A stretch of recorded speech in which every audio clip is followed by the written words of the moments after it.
Let's have a think about the challenge of overwhelm and what we can do to reduce it. Some people are of the idea that when you have a long list of things to accomplish, overwhelm or not, you push, struggle and work till everything is done. If you do keep pushing on until the list is complete, there is often a crash and burnout, or the reality is an unfinished list and that awful feeling that comes with failure. The process of working through a list needs to be coupled with other things to help your mind. One of my favourite approaches is a to-day list rather than a to-do list, which keeps things realistic and reduces overwhelm. The mind needs to have praise, so being realistic and chunking things down gives more opportunity for acknowledging achievements.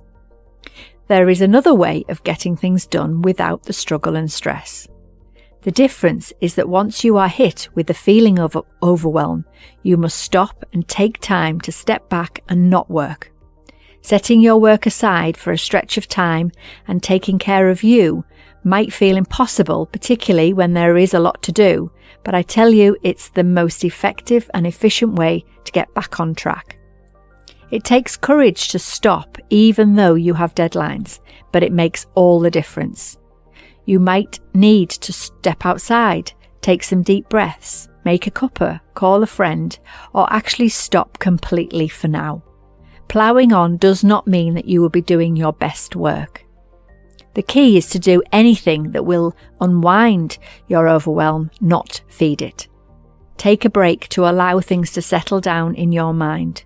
Once you are calmer and more relaxed, you will naturally be inspired to take the next best right steps towards getting things complete. Taking a step back from chaos in your mind allows creativity and inspiration to bubble up. Unfortunately, it's the way we are wired. It's not possible that we can access any good stuff when we are stressed or highly emotional. So I have 6 top tips to help you deal with it. Number 1, reflect on the why. It is sometimes good to get to the root cause of what is causing your problem. Number 2, accept your feelings. I'm a big fan of acknowledging whatever feelings come up rather than fighting with yourself. Number 3, practice mindfulness exercises. My favourite is noticing things in the room. Count things you can see, count things you can hear, and things you can feel.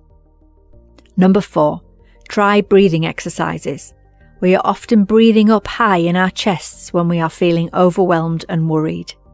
Taking time to breathe deeper into your tummy is a powerful grounding exercise. Number 5, focus on what you can control. Sometimes it is a good idea to stop and write down what you're worried about. Try 2 columns. One column, things in my control, and the other, things out of my control.